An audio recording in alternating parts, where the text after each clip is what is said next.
चलो, तो क्या लिख रहे थे हम? संविधान सबसे लिखित संविधान। अगला अगला टाइटल क्या आएगा? अगला टाइटल आएगा विभिन्न स्रोतों से विहित।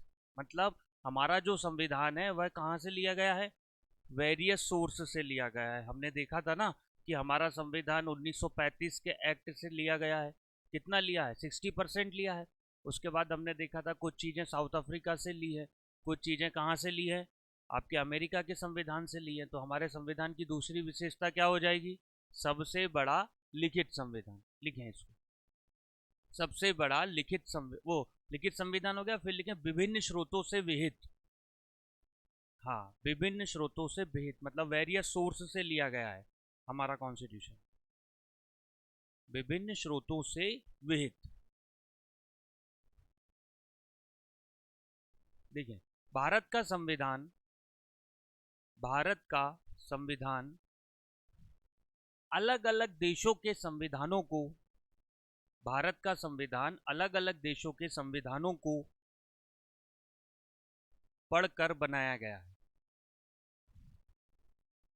लगभग कितने? 62 कंट्रीज के संविधानों को पढ़ा गया था। कितने संविधानों को? 62। लगभग अलग अलग देशों के संविधानों को पढ़कर बनाया गया है। इसका अधिकांश हिस्सा, इसका अधिकांश हिस्सा कौन से एक्ट का है? अधिकांश हिस्सा हमने कई एक्ट पढ़ चुके हैं।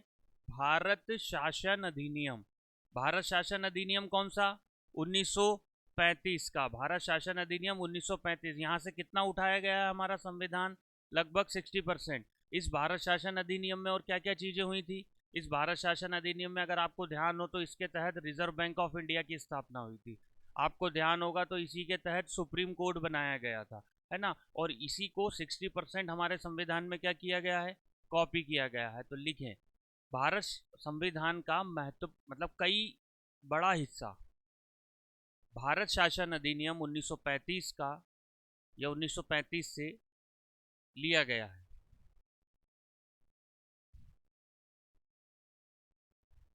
ठीक है, अगली विशेषता,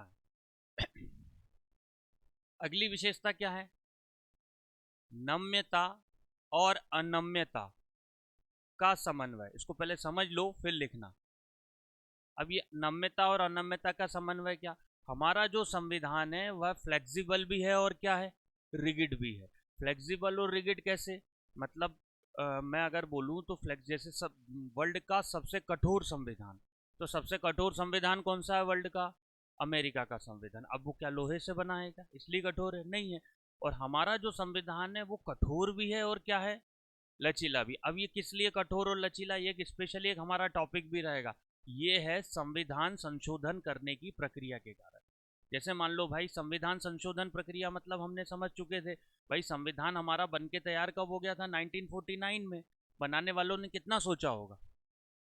कितना सोचा होगा? 10 साल, 12 साल, 15 साल या 50 साल, 100 साल बाद का सोचा होगा उन्होंने, है ना। लेकिन उसमें क्या है भाई, अगर 20 साल बाद हमारी स्थिति कुछ अलग रही तो, 15 साल या 100 साल बाद हम स्थिति रही तो अलग, तो हम उसमें अपने समय के हिसाब से क्या कर सकते हैं? चेंज कर सकते हैं। तो हमारा जो संविधान है वो किसी किसी जगह पर क्या, संविधान में संशोधन पर करने की प्रक्रिया बहुत लचीली है।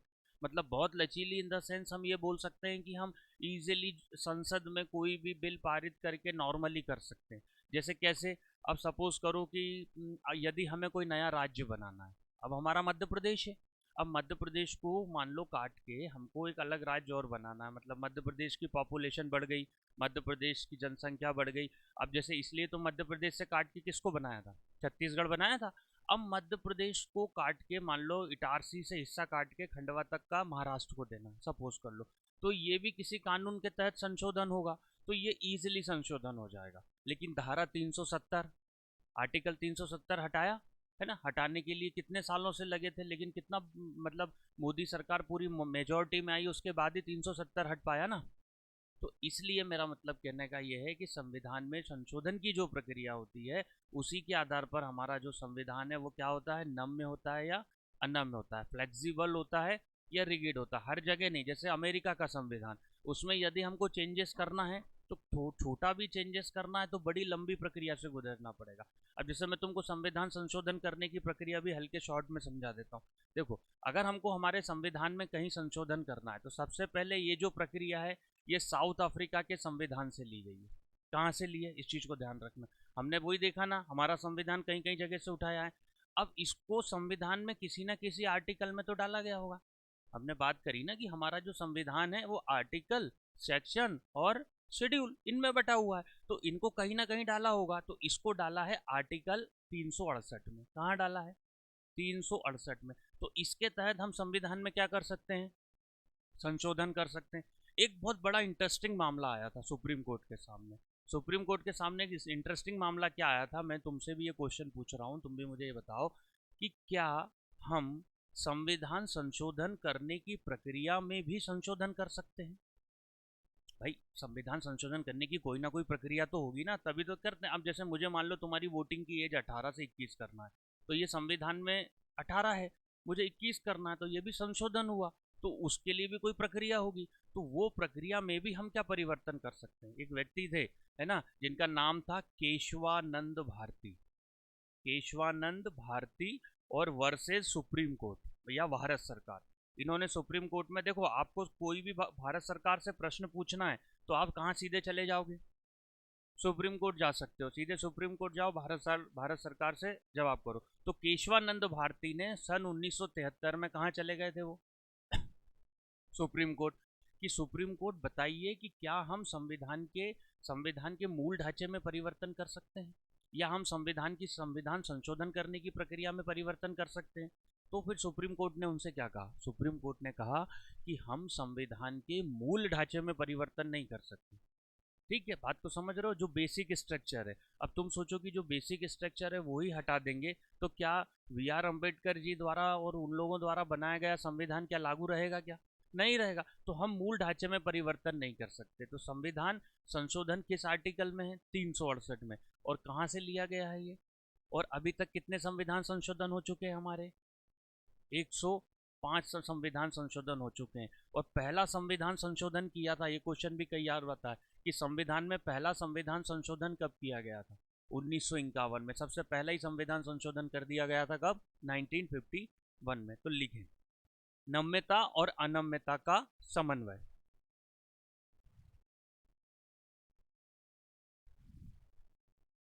लिखें, कठोर संविधान, कठोर संविधान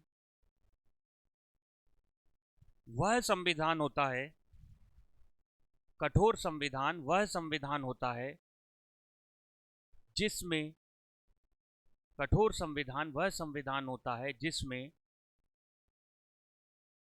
संशोधन करने के लिए, जिसमें संशोधन करने के लिए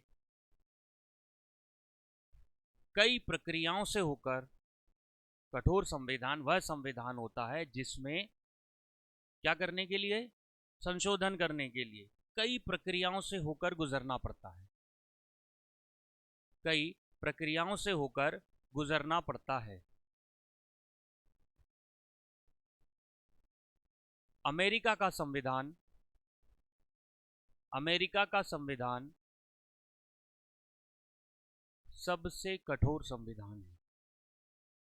हमारा कैसा है, फ्लेक्सिबल है और रिगिड है, मतलब कहीं कहीं जगह पर कठोर भी है और कहीं कहीं जगह पर क्या है, लचीला भी है।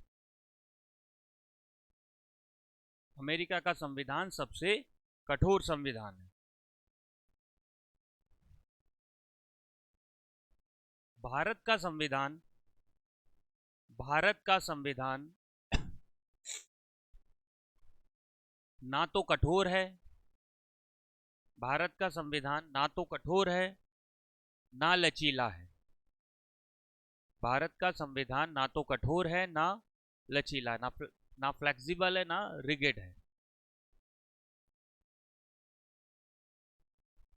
अब ये जो संविधान संशोधन करने की प्रक्रिया जो है, जो हमारा एक टॉपिक आएगा संविधान संशोधन, उसके तहत हम इसको देखेंगे कि संविधान संशोधन करने की प्रक्रिया में किस किस तरीके से संशोधन होते हैं। एक साधारण बहुमत से संशोधन हो जाता है और एक विशेष बहुमत से हो जाता है। अच्छा तुम ये बताओ, कानून बनाने का अधिकार किसके पास है, संसद के पास। संसद कौन, लोअर हाउस और अपर हाउस। अपर हाउस मतलब राज्यसभा और लोअर हाउस मतलब लोकसभा। तो पहले दोनों में से किसी एक सदन में रखाएगा, एक सदन में रखाने के बाद पास होगा, फिर पास होने के बाद दूसरे सदन में जाएगा, फिर वहां से पास होगा। जैसे सपोज करो कि लोकसभा में किसी भी व्यक्ति ने एक बिल लेकर आया, एक प्रस्ताव लेकर आया, वहां पास होगा। पास होगा मतलब क्या, उस पर वोटिंग होगी, और वोटिंग होने के बाद जिसको ज्यादा वोट मिलेंगे मतलब पास हो गया। फिर साइड में राज्यसभा में जाएगा, राज्यसभा में क्या होगा, पास होगा। उसके बाद जाएगा किसके पास, राष्ट्रपति के पास, और राष्ट्रपति उस पर साइन कर रहा है या नहीं कर रहा है ये उसकी इच्छा पर डिपेंड है। हम राष्ट्रपति का जब टॉपिक पढ़ेंगे तो उसमें देखेंगे कि राष्ट्रपति को कितनी पावर्स मिली है, राष्ट्रपति उसमें साइन कर सकता है, नहीं कर सकता, किस तरीके से कर सकता है, तो ये सब चीजें हम क्या करेंगे उसमें देखेंगे। ठीक है, तो लिखें अगला, मौलिक अधिकार, फंडामेंटल राइट्स, ये हमारे संविधान की सबसे महत्वपूर्ण विशेषता है, जिनको हम क्या बोलते हैं, फंडामेंटल राइट्स, मौलिक अधिकार। ये क्वेश्चन कई बार आया है कि ये मौलिक अधिकार भारतीय संविधान में कहां से लिए गए हैं, कोई बता सकता है मुझे कहां से लिए हैं मौलिक अधिकार भारतीय संविधान में? यूनाइटेड स्टेट ऑफ अमेरिका, कहाँ के संविधान से लिए गए? यूएसए के। जब हमारा संविधान बना था, बात को समझ रहे हो, जब हमारा संविधान बना था कब, 26 नवंबर 1949 को, ठीक है। और उसी ही समय मौलिक अधिकारों की संख्या कितनी दी गई थी, 7। कितनी दी गई थी? अभी वर्तमान में हमारे मौलिक अधिकार कितने हैं, 6। एक कौन सा हटा दिया गया है, राइट टू प्रॉपर्टी, कौन सा अधिकार हटा दिया गया है, संपत्ति का अधिकार। पहले संपत्ति रखना भी हमारा क्या होता था, मौलिक अधिकार होता था, लेकिन फिर संपत्ति के अधिकार को एक समय के बाद क्या किया, हटा दिया। अभी एक क्वेश्चन और बनता है कि अभी अभी संपत्ति का अधिकार क्या है। पहले संपत्ति का अधिकार मौलिक अधिकार में आता था, लेकिन क्वेश्चन ये पूछ लिया जाता है कि अभी संपत्ति का अधिकार कौन, मतलब किस कैटेगरी में है। तो अभी संपत्ति का अधिकार सिर्फ एक कानूनी अधिकार है। क्या है, सिर्फ एक कानूनी, अब मौलिक अधिकार नहीं रहा। क्योंकि देखो मैं एक चीज तुमको बता रहा हूँ, मौलिक अधिकार जो है, अगर आपके मौलिक अधिकारों का हनन होता है, समझ रहे हो मौलिक अधिकार कैसे, जैसे कि आप यहाँ पर जो बैठ के पढ़ रहे हो, ये आपकी क्या है, शिक्षा, ठीक है।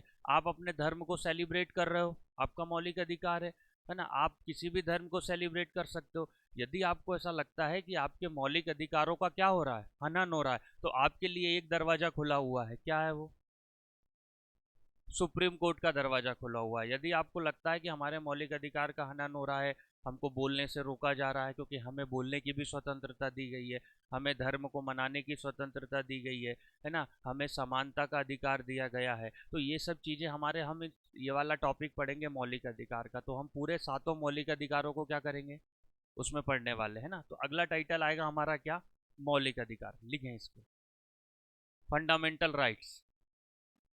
ये हमारे एक एक टॉपिक हैं जो हम इसको काय में पढ़ रहे हैं, विशेषताओं में पढ़ रहे हैं, ठीक है। मौलिक अधिकार लिखें, भारत के संविधान में, भारत के संविधान में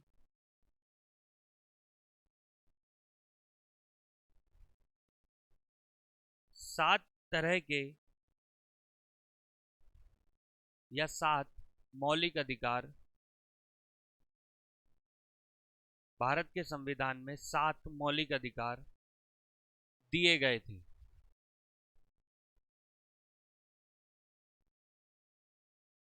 वर्तमान में, वर्तमान में,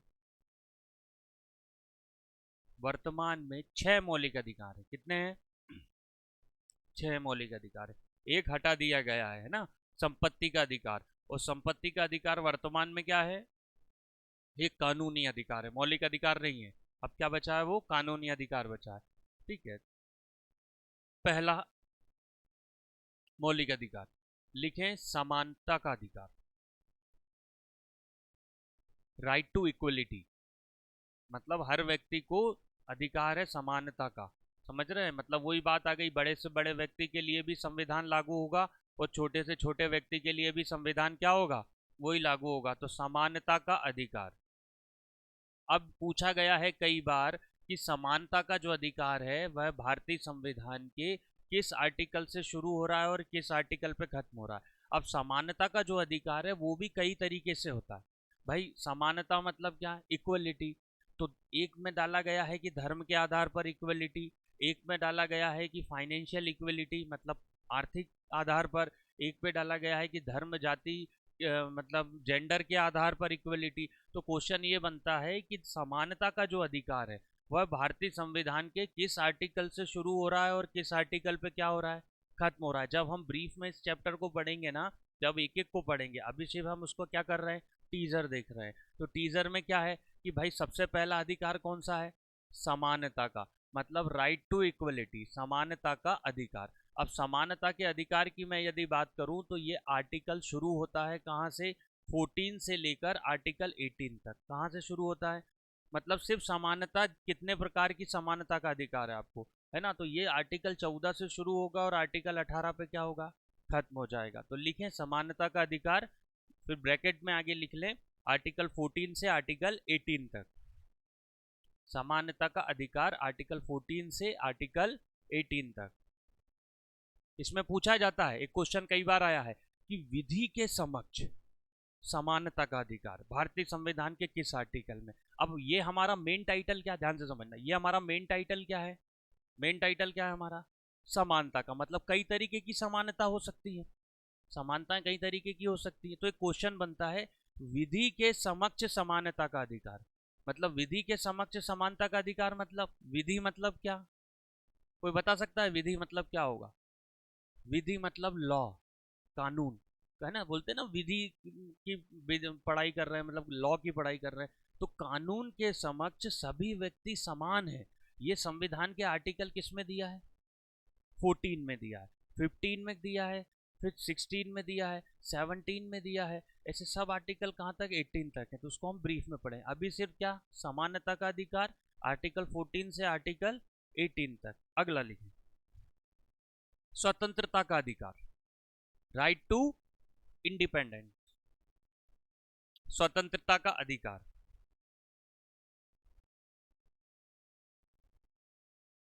स्वतंत्रता का अधिकार,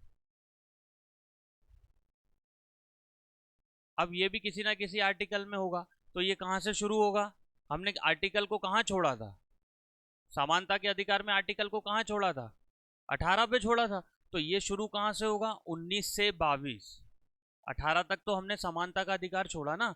तो स्वतंत्रता का अधिकार, हमें कई तरीके की स्वतंत्रता है, कैसी कैसी स्वतंत्रता है, ये सब 19 से 22 में पढ़ेंगे। कि भाई हमें बोलने की स्वतंत्रता है, आप किसी के भी खिलाफ कहीं भी परमिशन लेके बोल सकते हो ना, आपके पास बोलने की स्वतंत्रता है। इसमें प्रेस की स्वतंत्रता भी आएगी। ये क्वेश्चन कई बार आता है कि जो मीडिया देखते हो ना प्रेस, उसको कौन से स्वतंत्रता दी गई, आर्टिकल 19 के, इसको पढ़ेंगे क्लॉज। ये जो एक दिया है या दो दिया रहेगा, तीन दिया रहेगा, ये क्या होता है, क्लॉज। तो आर्टिकल अनुच्छेद 19 के क्लॉज नंबर 1 में मीडिया को स्वतंत्रता दी है। तभी तो आपको मीडिया से क्वेश्चन करती है तो जवाब देना पड़ता है ना, मीडिया से प्रश्न पूछने का अधिकार है। तो प्रिंट मीडिया हो चाहे इलेक्ट्रॉनिक मीडिया हो, क्वेश्चन कर सकती है। तो ये अधिकार हमको स्वतंत्रता के, हमारे धर्म को मनाने का, है ना। हम हिंदू हैं, हम दिवाली मनाते हैं, हम मना सकते हैं। आप ईद मना सकते हो, क्रिसमस मना सकते हो, अभी न्यू ईयर आ रहा है हम मनाएंगे। न्यू ईयर क्या हिंदुओं का त्यौहार है, नहीं है, लेकिन मनाएंगे। आपको कोई रोक सकता है क्या, नहीं रोक सकता। तो हमें हर तरीके की स्वतंत्रता है। तो ये आर्टिकल 19 से लेके कहाँ तक है, आर्टिकल 22 तक लिखें स्वतंत्रता का अधिकार। आर्टिकल्स जरूर लिखना है ना, इसमें फिर हम एक एक पढ़ेंगे कि 19 में क्या है, 19 ए में क्या है, फिर 20 में क्या है, 21 में क्या है, 22 में क्या है, ठीक है। अगला लिखें तीसरा, शोषण के विरुद्ध अधिकार। शोषण, आपका कैसे भी करके शोषण हो रहा है, आर्थिक हो रहा है, सामाजिक हो रहा है, राजनीतिक हो रहा है, ठीक है। तो शोषण के विरुद्ध आपके पास अधिकार है। जैसे तुमने देखा है ना कहीं तुम किसी कहीं चाय पीने गए हो या समोसे कचौड़ी खाने गए हो, तो वहां पे लिखा रहता है क्या, कि 16 साल से कम उम्र के बच्चों से कार मजदूरी नहीं करवाई जाएगी, और कर्मचारियों को प्रतिदिन क्या दिया जाता है, वेतन दिया जाता है। तो शोषण के विरुद्ध अधिकार है। इसमें यही वही सब चीज डाली गई है क्या, कि भाई आपका किसी भी तरीके से कोई शोषण हो रहा है, जरूरी नहीं कि शारीरिक शोषण ही हो, आर्थिक शोषण भी हो सकता है। आर्थिक शोषण मतलब क्या, आप जहाँ पे काम कर रहे हो, पता चला हमारा जो भारत सरकार का नियम बनाया हुआ है कि 8 घंटे से ज़्यादा आप कहीं भी काम नहीं कर सकते, या कोई भी व्यक्ति ज़बरदस्ती आपसे 8 घंटे से ज़्यादा काम नहीं करा सकता। यदि वो आपसे 8 घंटे से ज़्यादा काम करा रहा है तो आपको उसको क्या करना पड़ेगा, आपको अलग से एक्स्ट्रा पैसा देना पड़ेगा या एक्स्ट्रा आपको सैलरी देना पड़ेगा। अब मान के चलो आप ऐसी जगह काम कर रहे हो जहाँ पे आपको सैलरी मिल ही नहीं रही है, या आपसे आपकी कैपेसिटी से ज़्यादा काम कराया जा रहा है, आपको परेशान करके डरा के धमका के काम किया जा रहा है, तो ये भी आपका क्या हुआ, शोषण हुआ। मानसिक शोषण भी हुआ, आर्थिक शोषण भी हुआ, या शारीरिक शोषण भी कहीं ना कहीं होता है। तो ये सब शोषण के विरुद्ध भी अधिकार है। यदि आपको ऐसा लगता है कि मेरा जो है वो इन शोषण हो रहा है किसी भी तरीके का, तो आप फिर कहाँ जाके कंप्लेंट कर सकते हो। वही बात आ गई, मौलिक अधिकारों को कहाँ पर चुनौती दी जा सकती है, सुप्रीम कोर्ट में। तो लिखें शोषण के विरुद्ध अधिकार। तो ये कहाँ से कहाँ में शुरू होगा, 23 और 24 में। कहाँ से कहाँ होगा, आर्टिकल 23 में होगा और आर्टिकल 24 में होगा। 23 और 24 शोषण के विरुद्ध अधिकार, आर्टिकल 23 और आर्टिकल 24। ठीक है, अब इसमें अलग अलग तरीके के शोषण है, या हम उसको बाद में समझेंगे। ठीक है, ठीक। हमारे कौन कौन से मौलिक अधिकार हमने पढ़ लिए। फर्स्ट कौन सा था, समानता का अधिकार, मतलब राइट टू इक्वलिटी। दूसरा क्या था, स्वतंत्रता, मतलब राइट टू फ्रीडम। तीसरा कौन सा था, शोषण के विरुद्ध अधिकार। अगला लिखें, नेक्स्ट, धार्मिक स्वतंत्रता का अधिकार। धार्मिक स्वतंत्रता, अपने अपने धर्म को सेलिब्रेट करने की। अगला अधिकार हमको कौन सा मिला है, धार्मिक स्वतंत्रता का अधिकार। ये है आर्टिकल 25 से लेके आर्टिकल 28 तक। कहां से कहां तक है, आर्टिकल 25 से आर्टिकल 28। अब इसमें कई तरीके की हमारी क्या है, धार्मिक स्वतंत्रता है। कई तरीके की धार्मिक स्वतंत्रता है ना। पहली स्वतंत्रता क्या, हमें अपने धर्म को सेलिब्रेट करने की। हम हमारा धर्म सेलिब्रेट कर सकते हैं, हम किसी दूसरे का धर्म को भी सेलिब्रेट कर सकते हैं, हम हमारे धर्म के प्रचार प्रसार के लिए भी कर सकते हैं। अब जैसे ये भागवत जी हो रही है, तो ये कि अपने धर्म का प्रचार प्रसार है, कोई रोक सकता है क्या किसी को। ये अपने यहाँ जो हो रही है नहीं रोक सकते ना, तो ये भी हमारा क्या है, धार्मिक स्वतंत्रता का अधिकार है। हम धार्मिक स्वतंत्रता के लिए अपने धर्म के प्रचार प्रसार के लिए भी क्या कर सकते हैं, प्रबंध कर सकते हैं। अगर हमें हमारे धर्म का प्रचार प्रसार करना है तो सरकार क्या करती है, सरकार हमें टैक्स में छूट देती है। जैसे मान के चलो कि मेरी इनकम 10 करोड़ रुपए प्रति वर्ष है। अब मैं कोई भागवत जी ऑर्गेनाइज या धर्म का कोई प्रचार करना चाह रहा हूँ, या कोई मंदिर बनवाना चाह रहा हूँ, है ना, या मंदिर बनाने के साथ साथ कोई ऐसा धार्मिक काम करना चाह रहा हूँ, तो सरकार मुझे टैक्स में क्या देगी, छूट देगी। अब जैसे मान के चलो मैं 10 करोड़ में से 50 लाख, 60 लाख, 70 लाख जो भी है, या 1 करोड़ टैक्स भर देता हूँ। मैं इस साल सरकार से कहूँगा कि मेरे 50 लाख रुपए तो क्या हो गए, धार्मिक कार्यों में खर्च हो गए, तो सरकार मुझे टैक्स में क्या कर देगी, छूट दे देगी। तो इस तरीके से हमारे पास कौन सा अधिकार है, हमारे धर्म को सेलिब्रेट करने का। कभी देखा है किसी को, कभी किसी क्रिश्चियन को देखा है, वो ईसाई को देखा है क्रिसमस रोक रहा है कोई सेलिब्रेट करने से। कभी देखा है हमको कि दिवाली रोकने पुलिस वाले आ गए हों, या होली रोकने पुलिस वाले आ गए हों, है ना, या कोई ईद मनाता है तो रोकने आ गए हों। सबको अपना अपना धर्म है। आपको दूसरा धर्म भी सेलिब्रेट करना है तो आप कर सकते हो, आपकी इच्छा है। आप अपना धर्म परिवर्तन करना चाहते हो तो ये भी आपको अधिकार दिया है, धर्म के क्या करने का, परिवर्तन का। आपको लग रहा है कि मुझे दूसरा धर्म बदलना है, आप जाके शाम को बदल लो, आपको कोई भी मना नहीं करेगा। तो ये हमारी कौन सा अधिकार दिया है संविधान ने, धार्मिक स्वतंत्रता का। अगला अधिकार लिखें, सांस्कृतिक एवं शिक्षा का अधिकार। सांस्कृतिक एवं शिक्षा का अधिकार, अगला अधिकार, सांस्कृतिक एवं शिक्षा का अधिकार।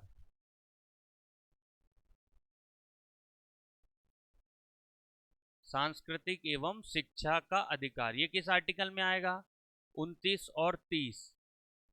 किस में आएगा, आर्टिकल 29 और 30 में है, सांस्कृतिक एवं शिक्षा का अधिकार। इसमें मेन रूप से जो शिक्षा का अधिकार, सांस्कृतिक एवं शिक्षा का अधिकार है, उसमें एक क्वेश्चन कई बार एग्जाम में आया है बेटा, कौन सा, कि आर्टिकल 29 जो है, आर्टिकल 29 जो है वह किसके बारे में बताया गया है, तो अल्पसंख्यक वर्ग के शिक्षा का व्यवस्था करना। अल्पसंख्यक वर्ग मतलब एक होती है माइनॉरिटीज और एक होती है क्या, मेजॉरिटी। तो हमारे देश में बहुसंख्यक कौन कौन है, बहुसंख्यक हिंदू हैं। हमारे देश की जनसंख्या लगभग कितनी होगी, इस बार तो जनगणना नहीं हुई है, लेकिन 140 करोड़ मान के चलते हैं, है ना। अब इसमें से 100 करोड़ तो क्या है, हिंदू हैं। 27-28 करोड़ कौन है, मुस्लिम है। बाकी कुछ ईसाई हैं, कुछ जैन हैं, कुछ बौद्ध हैं, है ना। तो हिंदू क्या हो गए, बहुसंख्यक हो गए, मतलब बहुत संख्या में है। और अल्पसंख्यक कौन हो गए, मुस्लिम अल्पसंख्यक में है, जैन अल्पसंख्यक में है, ईसाई अल्पसंख्यक में है, पारसी अल्पसंख्यक में है, बौद्धिज्म अल्पसंख्यक में है। तो इन अल्पसंख्यक वर्गों के शिक्षा के संबंध में अधिकार है आर्टिकल 29 में, कि भाई आप पता चल रहा है कि आप बहुसंख्यक हिंदुओं की शिक्षा की व्यवस्था कर रहे हैं, आपको क्या करना है, मुस्लिमों की शिक्षा की व्यवस्था भी करना है। इसलिए देखा होगा कि स्पेशल सरकारी उर्दू स्कूल्स भी होते हैं ना, उर्दू स्कूल भी होते हैं। ईसाइयों की शिक्षा की व्यवस्था करना है, जैनियों की शिक्षा की व्यवस्था करना है। और यदि कोई, जैसे सपोज करो, इसमें यह दिया गया है कि यदि कोई व्यक्ति, जैसे कोई मुस्लिम व्यक्ति है, वो कोई शिक्षा का इंस्टीट्यूट खोलना चाह रहा है, ठीक है, तो उसको पहली प्रायोरिटी देना, मतलब क्या, उसको पहले क्या देना, रिबेट भी देना। जैसे देखा नहीं, सरकार की कुछ कुछ योजनाएं चलती हैं जिसमें आप यदि कुछ काम करते हो, बिजनेस डालते हो, तो सरकार आपको क्या करती है, सब्सिडी देती है। दे तो इस तरीके से आर्टिकल 29 और 30 में है। और मेनली फोकस इसका क्या है, शिक्षा का, मतलब अल्पसंख्यक वर्गों की, है ना, जो देश में क्या है, अल्पसंख्यक है। तो लिखें क्या, सांस्कृतिक एवं शिक्षा का अधिकार, लिखो 29 और 30। अगला लिखो, संवैधानिक उपचारों का अधिकार, कॉन्स्टिट्यूशनल रेमेडीज बोलते हैं इसको इंग्लिश में, बहुत इंपॉर्टेंट है ये, संवैधानिक उपचारों का अधिकार। संवैधानिक उपचारों का अधिकार, कॉन्स्टिट्यूशनल रेमेडीज, इसको क्या बोल, ये किस आर्टिकल में है, आर्टिकल 32 में। किस आर्टिकल में है, आर्टिकल 32। इसको पता है वी आर अम्बेडकर ने क्या बोला है आर्टिकल 32 को, वी आर अम्बेडकर जी ने क्या बोला है आर्टिकल 32 को, भारतीय संविधान की हृदय और आत्मा, मतलब हार्ट एंड सोल, मतलब ये जो हमारा संविधान है, इस संविधान के हृदय और आत्मा जो है वो क्या है, आर्टिकल नंबर 32, जो संवैधानिक उपचारों का अधिकार है। समझ रहे हो बात को, ठीक है। लिखें संविधान, नहीं 31 वो कर दिया गया है, निरस्त कर दिया गया है ना, हटा दिया गया। आर्टिकल 32, वी आर अम्बेडकर ने इसे क्या कहा है, हृदय और आत्मा। लिखें संवैधानिक उपचारों का अधिकार।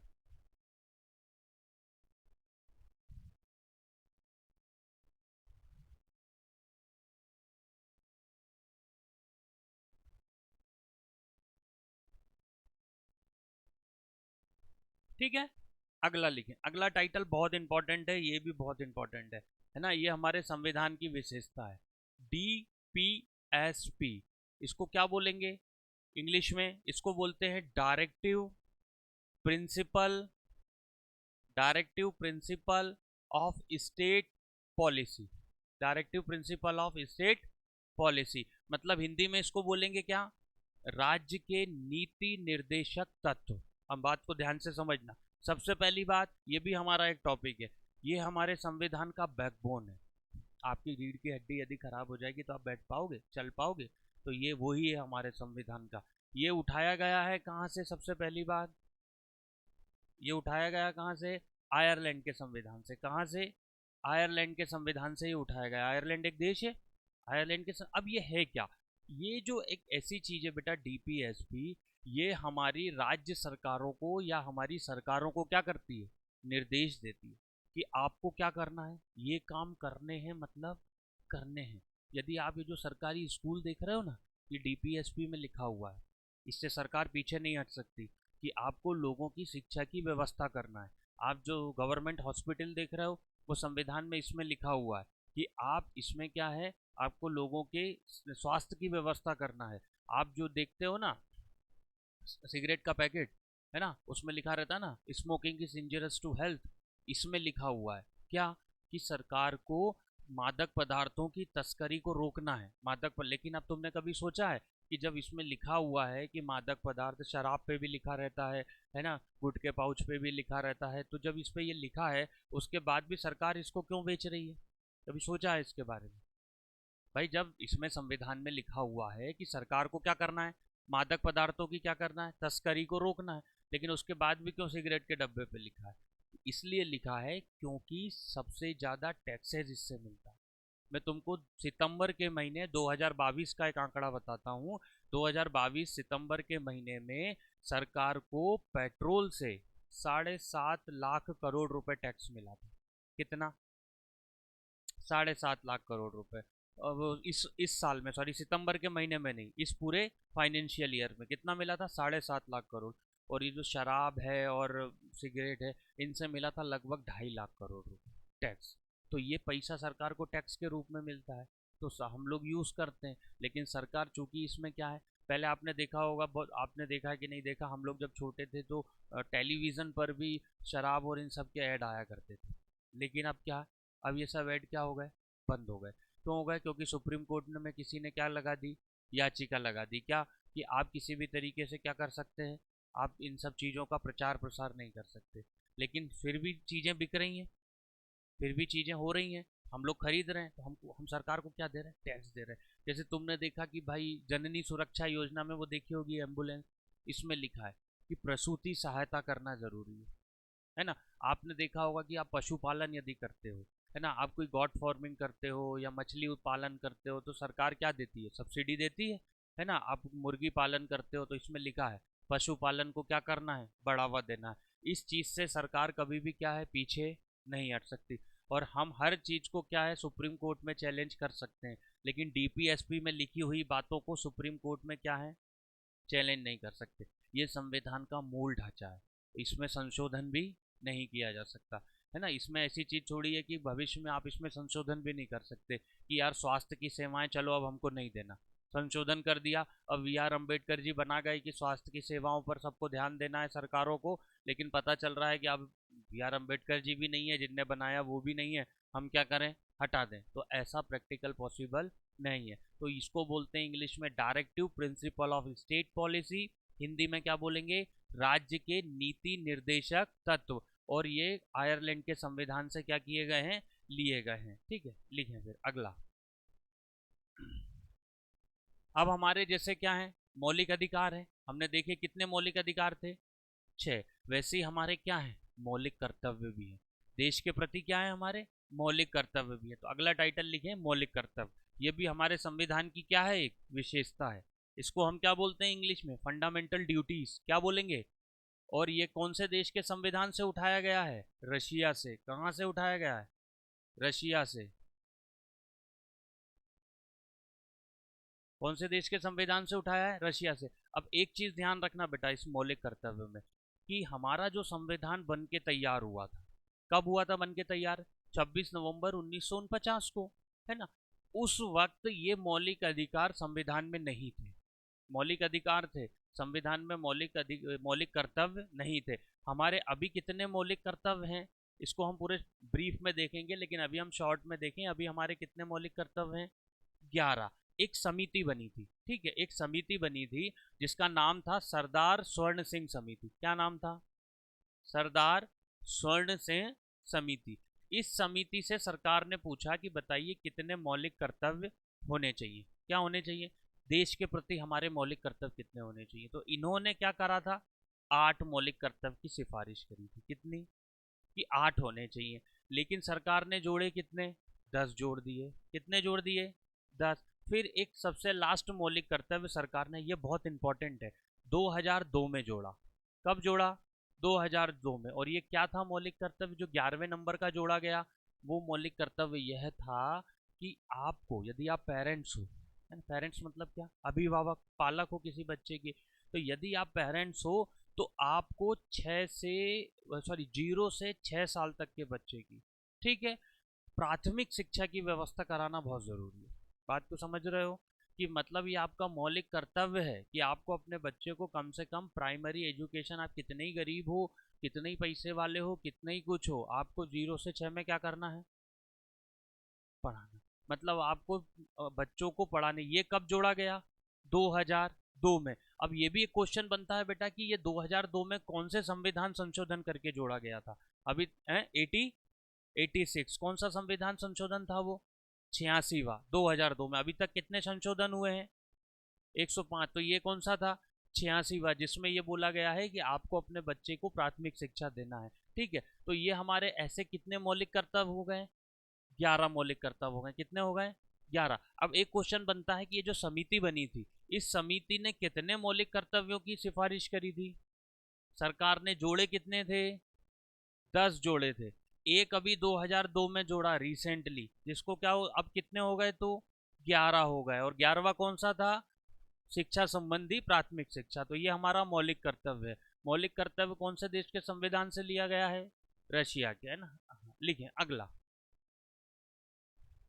एक धर्मनिरपेक्ष राज्य, सेक्युलर स्टेट। अगली विशेषता जो है वह क्या है? एक धर्मनिरपेक्ष राज्य।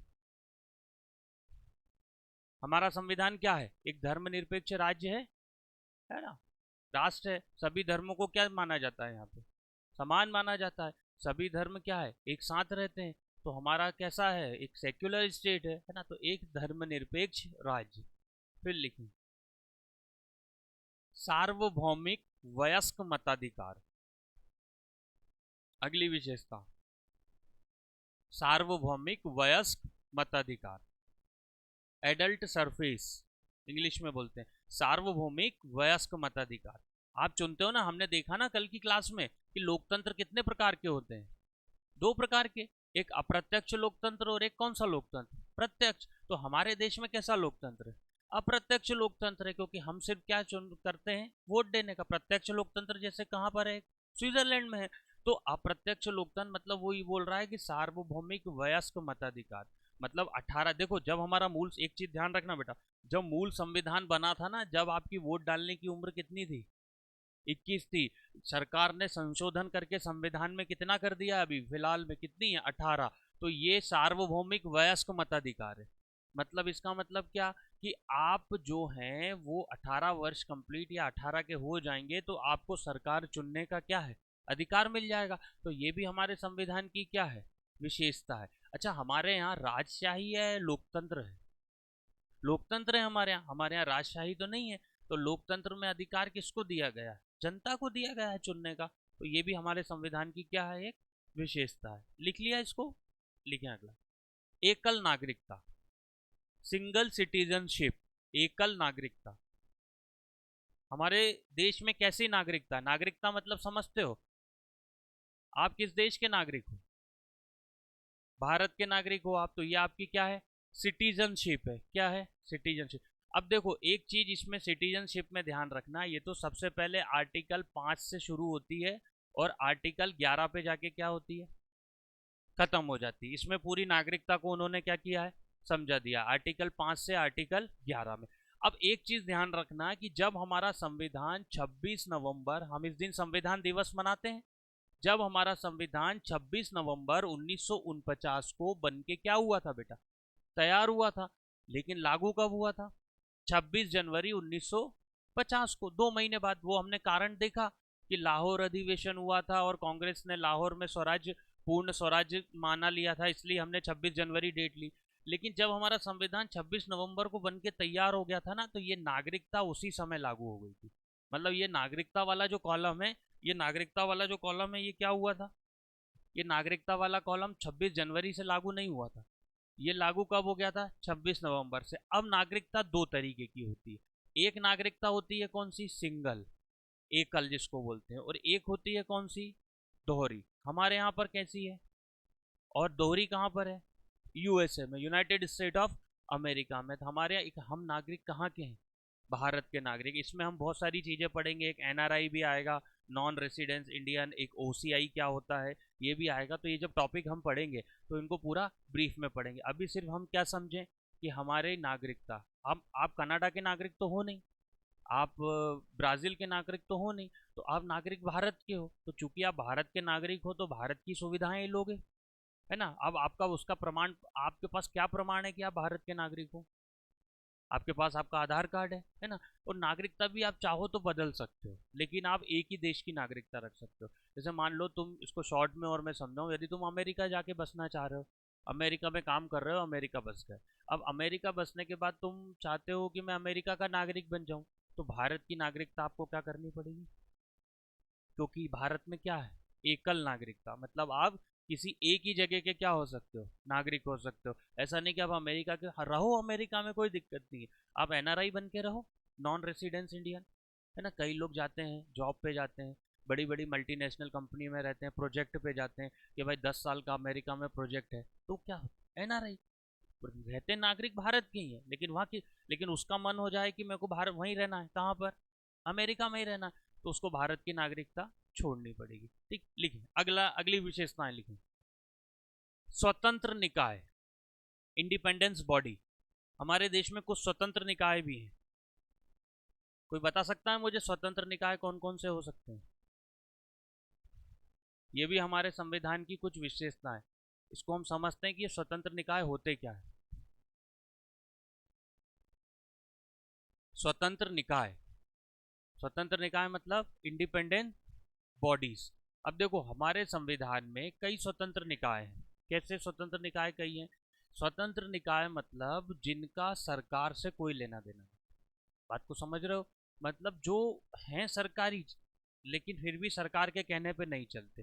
जैसे मैं तुमको एक एग्जांपल दूं, इलेक्शन कमीशन, चुनाव आयोग है, चुनाव आयोग है सरकारी, लेकिन जब चुनाव आते हैं, जब हमारे उस एरिया में आचार संहिता लगती है, तो पावर में कौन आ जाता है? चुनाव आयोग। जैसे हमारे यहाँ चुनाव कब है? नवंबर 2023 में, तो सितंबर के आसपास आचार संहिता लगेगी, तो सभी जितनी भी सरकार के प्रतिनिधि हैं सबके पावर्स क्या होंगे? कम हो जाएंगे, और पावर्स बढ़ किसके जाएंगे?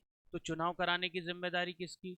अब ये चुनाव आयोग किसी किसी भी नेता या किसी मंत्री के कहने पे काम करता है क्या? नहीं करता, लेकिन है सरकारी बॉडी, है ना। अब जैसे एक होता है क्या, इसको भी हम पढ़ेंगे, सीएजी। इसका फुल फॉर्म होता है कंट्रोलर ऑडिटर एंड जनरल। भाई भारत सरकार कुछ पैसे खर्च करती है, भारत सरकार का भी ऑडिट करना पड़ता है।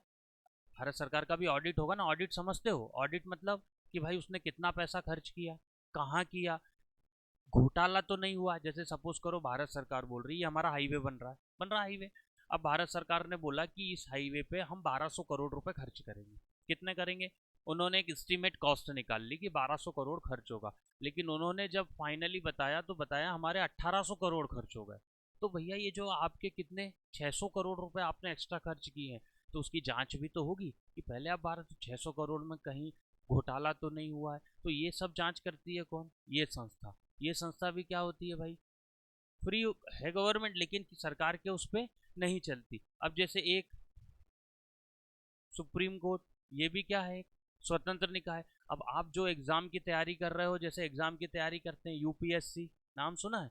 जैसे हम हमारी बात करें तो एमपीपीएससी, तो ये सब क्या है? स्वतंत्र निकाय है। यूपीएससी क्या है? हर साल वैकेंसी निकालती है, सरकार के किसी के कहने पे थोड़ी आपको क्लर्क की जॉब दे देगी। आप एग्जाम पास करो, एग्जाम इंटरव्यू दो, आपके नंबर्स अच्छे होंगे तो आपको जॉब मिल जाएगी। तो ये सब क्या है? कुछ हमारे संविधान ने स्वतंत्र निकाय बनाए, जिसका जो सरकार के उस पे क्या होते हैं, मतलब सरकार के होते हैं लेकिन अपना स्वतंत्र काम करते हैं। सरकार का जैसे अब इसकी मैं बात करूं, इनकी सबकी नियुक्ति राष्ट्रपति करता है।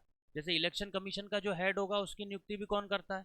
राष्ट्रपति करता है। इसकी नियुक्ति भी कौन करता है? राष्ट्रपति भी करता है। चीफ जस्टिस ऑफ इंडिया को भी शपथ कौन दिलाता है? राष्ट्रपति। इनको भी कौन दिलाता है? राष्ट्रपति। इसको दिलाएगा कौन? राज्यपाल, क्योंकि ये स्टेट की है, और स्टेट का हेड कौन होता है? राज्यपाल। जैसे देश का हेड कौन है? राष्ट्रपति। तो ये सब हमारे संविधान की एक विशेषता है ना। इन सब को हम पढ़ेंगे कि ये सब क्या, इसके अलावा और भी हैं, ये मैंने तुमको सिर्फ शॉर्ट में बताया। ठीक है, लिख लिया ये स्वतंत्र निकाय। अगला लिखो, आपातकालीन प्रावधान, इमरजेंसी प्रोविजन। आपातकालीन प्रावधान, इमरजेंसी प्रोविजन। हमारे देश में आपातकाल लगेगा, एक बार लगा, कितनी बार लगा? आपातकालीन प्रावधान कितने तरीके के होते हैं? 3 तरीके के होते हैं, और इनको तीनों में डाले गए हैं किस किस आर्टिकल में? किसी न किसी आर्टिकल में डाला गया होगा। तो पहला डाला गया है किस आर्टिकल में? आर्टिकल 352 में। किस में डाला है? हाँ, एक डाला गया है किस में? आर्टिकल 356 में। और एक डाला गया है किस में? आर्टिकल 360 में। किस में डाला है बेटा? 360 में डाला गया। एक हो गया 352, एक हो गया क्या 356, एक हो गया क्या 360। हमारे देश में इमरजेंसी लगी थी, इंदिरा गांधी जी ने लगाई थी। कब लगी थी? 75 में। इसमें इंदिरा गांधी ने 55 आर्टिकल्स चेंज कर दिए थे 42वें संविधान संशोधन के द्वारा, देखा था ना हमने। तो आर्टिकल 352 मतलब क्या, जब किसी राज्य में या देश में आंतरिक सुरक्षा में दिक्कत आ जाए, आंतरिक सुरक्षा मतलब, आंतरिक सुरक्षा मतलब दंगे होने लगे, फसाद होने लगे, या किसी राज्य में होने लगे या देश में पूरे होने लगे, तो वहां पर आर्टिकल 352 के तहत क्या होता है, क्या लग जाते हैं, आपात। और ये जब लगता है ना बेटा आपातकाल 352 के तहत, उस समय आपके मौलिक अधिकार क्या होते हैं, खत्म हो जाते हैं। उस समय आपके मौलिक अधिकार क्या, जो आपके मौलिक अधिकार है ना, बोलने की स्वतंत्रता, धर्म मनाने की स्वतंत्रता, आपको शोषण के विरुद्ध स्वतंत्रता, प्रेस की स्वतंत्रता, ये सब खत्म हो जाएगी जब ये आर्टिकल 352 देश में लग जाएगा। ठीक, ये हो गया। फिर एक होता है आर्टिकल 356, ये तुमने सुना होगा। राज्य में क्या लगते हैं, राष्ट्रपति शासन लगता है। क्या लगता है, राष्ट्रपति शासन। ये क्या होता है राष्ट्रपति शासन, राष्ट्रपति शासन मतलब ये होता है कि जब राज्यपाल को ये लगने लगता है, किसको, राज्यपाल को, कि हमारी जो सरकार है, जैसे हमारी जो सरकार है स्टेट की, राज्यपाल को ये यदि लगने लगे कि ये जो सरकार है ये ठीक तरीके से काम नहीं कर रही है, ये जो सरकार है ये क्या कर रही है, ठीक तरीके से काम नहीं कर रही है, या ये सरकार गिर जाए, गिर जाए मतलब क्या, हमारे यहाँ कितने कितने सपोर्ट चाहिए जो सरकार बन सकती है, 120। अब किसी भी पार्टी के पास मान लो 120 विधायकों का सपोर्ट नहीं है, सरकार क्या है, नहीं बन पा रही, सरकार पूरी तरीके से क्या हो गई है, गिर गई है। तो ऐसी स्थिति में चुनाव कराने की बजाय क्या लग सकता है, राष्ट्रपति शासन लग सकता है। क्या लग सकता है, राष्ट्रपति शासन लग सकता है। तो ऐसी स्थिति में हम चुनाव कराने में क्या कर सकते हैं, राष्ट्रपति शासन को लगा सकते हैं। तो इसकी वैलिडिटी कितनी होती है, इसकी वैलिडिटी होती है कम से कम कितने महीने, लेकिन कुछ कंडीशन होती है बेटा, इसमें भी कुछ अलग अलग कंडीशंस भी होती हैं। जैसे क्या कंडीशन होती है, एक कंडीशन ये होती है कि राष्ट्रपति शासन लगता है कब, 6 महीने में। लेकिन यदि चुनाव आयोग बोले, क्या बोले, कि अभी हम 6 महीने बाद चुनाव कराने की स्थिति में क्या है, नहीं है, चुनाव कराने की स्थिति में नहीं है, तो फिर राष्ट्रपति इसको कितने समय के लिए बढ़ा सकता है, 1 वर्ष के लिए। अब इसमें भी एक कहानी है, ये जो 6 माह हम सुनते हैं ना राष्ट्रपति शासन की वैलिडिटी, ये 6 माह कब है, जब संसद की हमको परमिशन मिल जाए, जब संसद परमिशन दे दे तो वैलिडिटी कितनी, 6 महीने। और यदि संसद की परमिशन नहीं चाहिए तो इसकी वैलिडिटी कितनी हो जाएगी, 2 माह। मतलब यदि ये यूपीएससी लेवल का क्वेश्चन है कि राष्ट्रपति शासन यदि संसद की परमिशन के बिना लग रहा है तो कितना हो जाएगा, 2 माह। और संसद की परमिशन लेके लग रहा है तो कितना, 6 माह। और यदि चुनाव आयोग बोलता है कि अभी हम चुनाव कराने की स्थिति में नहीं है तो कितने वर्ष तक, अधिकतम। ठीक, ये हो गया राष्ट्रपति शासन। एक और क्या लगता है, आर्टिकल 360, ये हमारे देश में क्या है, अभी तक नहीं लगा है। ये क्या होता है, वित्तीय आपातकाल। क्या होता है ये, वित्तीय आपातकाल, इसको बोलते हैं फाइनेंशियल इमरजेंसी। और ये उम्मीद हो कि हमें ये कभी हमारे देश में ना लगे। ठीक है, तो इस 3 तरीके के हमारे क्या होते हैं, आपातकाल होते हैं। अगला लिखें, त्रिस्तरीय सरकार, त्रिस्तरीय सरकार, 3 टायर गवर्नमेंट,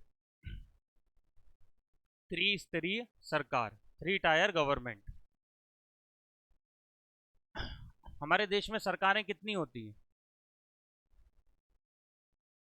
कितनी, 3 सरकार होती हैं। कौन कौन सी 3 होती है, केंद्र सरकार, राज्य सरकार, और तीसरी, तीसरी सरकार कौन सी होती है, तीसरी सरकार जो होती है जो पंचायती राज होता है, आपकी ग्राम सभा, आपकी जिला पंचायत, आपकी जनपद पंचायत, आपकी नगर पालिका।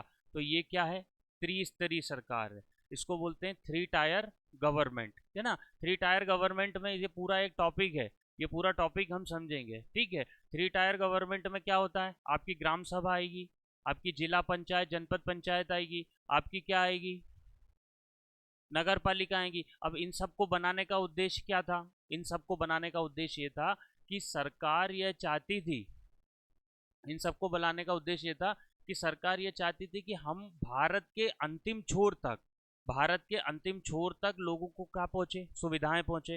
भाई केंद्र सरकार हर काम नहीं कर सकती, राज्य सरकार हर काम नहीं कर सकती, तो इसके लिए उन्होंने कहा कि चलो एक ग्राम सभा बना देते हैं। तो ग्राम सभा क्या करेगी, ग्राम सभा गांव के लोग अपनी छोटी छोटी समस्याओं को लेके क्या करेंगे, वहीं सुलझा लेंगे। अब तुम्हारे गांव की नाली बनाने मुख्यमंत्री तो आएगा नहीं, तो उन्होंने कहा भाई एक सरपंच बना दो, और सरपंच क्या अपनी समस्याओं को क्या करेगा, निपटा देगा। भाई शहर की कोई समस्या है तो नगर पालिकाएं बना दी। नगर पालिकाएं क्या है भाई, पानी वानी की व्यवस्थाएं, साफ सफाई की देखती रहेगी। जिला पंचायत बना दी। तो ये सब अलग तरीके की त्रिस्तरीय सरकार है। सरकारें 4 स्तर की होती है, एक पहला स्तर, दूसरा स्तर, तीसरा स्तर और चौथा स्तर।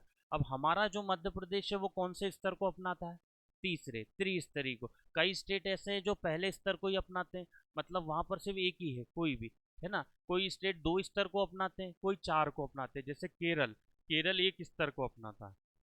पश्चिम बंगाल 4 स्तर को अपनाता है। मध्य प्रदेश किसको, 3 स्तर को। भारत के जितने भी राज्य हैं, 80% राज्य त्रिस्तरीय को ही अपनाते हैं। कितने, त्रिस्तरीय को। अब इसकी किसने क्या किया, किसने इसकी मतलब प्रपोजल दिया, ये पूरे टॉपिक में हम इसको देखेंगे, है ना। अगली विशेषताएं लिखें। अब अगली विशेषताएं लिखें 2 स्तर की। अगली विशेषताएं लिखें। सहकारी समितियां, कोऑपरेटिव सोसाइटी, सहकारी समितियां, कोऑपरेटिव सोसाइटी।